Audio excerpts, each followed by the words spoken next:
Joining us for an exclusive interview, I believe his first TV appearance is Zhao Changpeng, who's the CEO of one of the world's biggest crypto exchanges, Binance.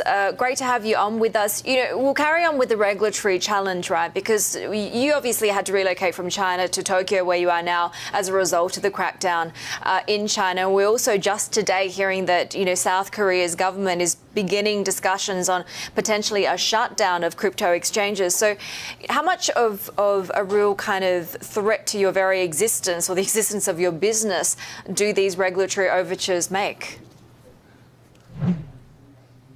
It does make a lot of impact to our business, but I don't think there's any particular threats. Korea exchanges are still operating right now. It's just that there's a potential ban. We don't know what the extent are, and we are actually away from that, so we should be okay for now. But it does probably impact some of the Korean exchanges. I've been trying to talk to them. They haven't responded to my requests yet, so we'll see how that happens. Okay, but is there a feeling that the sort of ring is closing in terms of, tell me first of all why you chose to move to Tokyo and what the sort of events that led you to leave China were?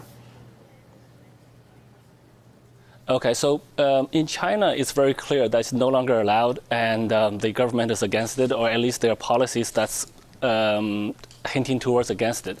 So we generally don't like to go up against governments. So we moved out of China. We're actually not, I'm in Tokyo right now personally, but we are actually spread out around a few different locations. We have a presence in Taiwan, Hong Kong, and other island countries.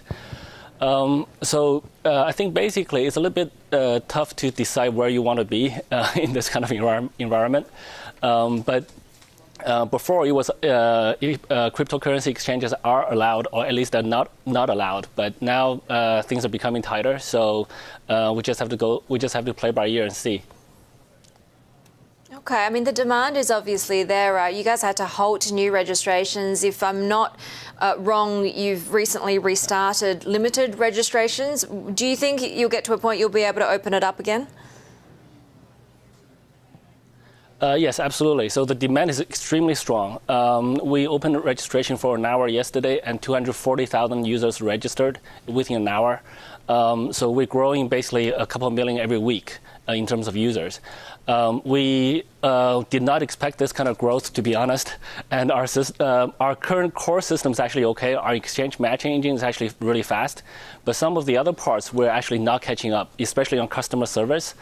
We would like to provide the kind of customer service that Bloomberg is able to provide, but right now we can't.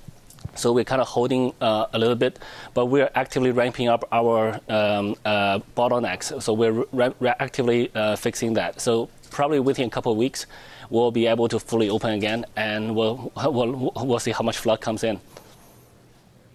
What kind of users are applying for new registrations? I mean, where are you seeing, I guess, the most growth? Are these individuals? How much money are they putting through? I'm just curious to get an idea of the inflows that you're seeing. So our user demographics typically much more heavier on male. Around 25 to 35 age range, and I can't judge the income because we don't really have a lot of that data. But there are a lot of my just perception. I haven't done the analysis, but the perception is basically there's a lot of guys with a lot of money. Guys typically move $10,000 to $100,000 each day trading, or some of them are even much bigger. So they're very active trading. Okay, and they're mostly retail, or in terms of countries, have some institutional as well? Yes, we're beginning to getting a lot of interest from institutional investors. People are asking us for corporate verifications and also corporate features where there's sub-accounts under a main account, different kind of risk management. So we're getting that a lot now. Most of them are still trading under one single account, but the verifications are corporate verification. So we look at the corporate registration, et cetera, et cetera. So there's a lot of institutions now, and they're big. Yeah, and you were just about to tell me what countries you're seeing the most interest in. Right. So exchanges over time. Initially, when we started in China, China was our biggest country in terms of user geographic. And because of the China ban, we moved out of China. Now China's like fourth or fifth on the rank. US is pretty big. Japan's pretty big. Korea is pretty big. And a lot of the European countries like UK, Germany, Italy, they're all very big. I think we're one of the very unique businesses where from the beginning, we were spread out. Our users are spread out around the world. I think this is what blockchain allows, and it's very interesting. And actually servicing this kind of mix of users is actually very challenging. What do you use to gauge, the Bitcoin rally or the sell-off, right? Do you look at technicals? Do you look at the number of new account openings, the regulatory overtures? It's very hard, I think, for an outsider to work out how you assess the fundamentals of this asset. Right. So different people do it different ways. For me personally, I really look at trading volume.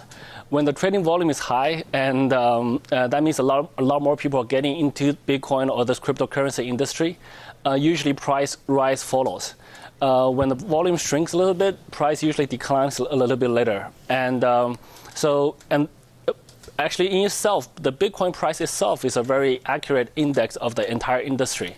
So basically, given that Bitcoin price has been rising like crazy, that basically means more and more that amount of people have joined this industry.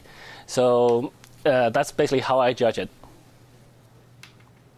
Right. And we heard from Warren Buffett, one of the greatest investors of all time, overnight saying that Bitcoin is headed for a bad ending. What does he not understand? What does Jamie Dimon not understand? What does Janet Yellen not understand when it comes to crypto?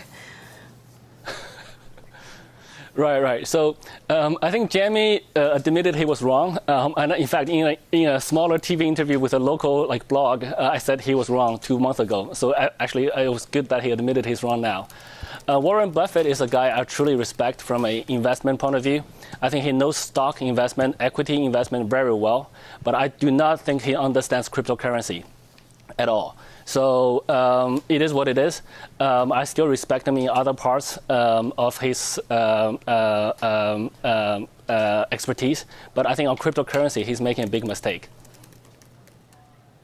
And just quickly, what's next for your business?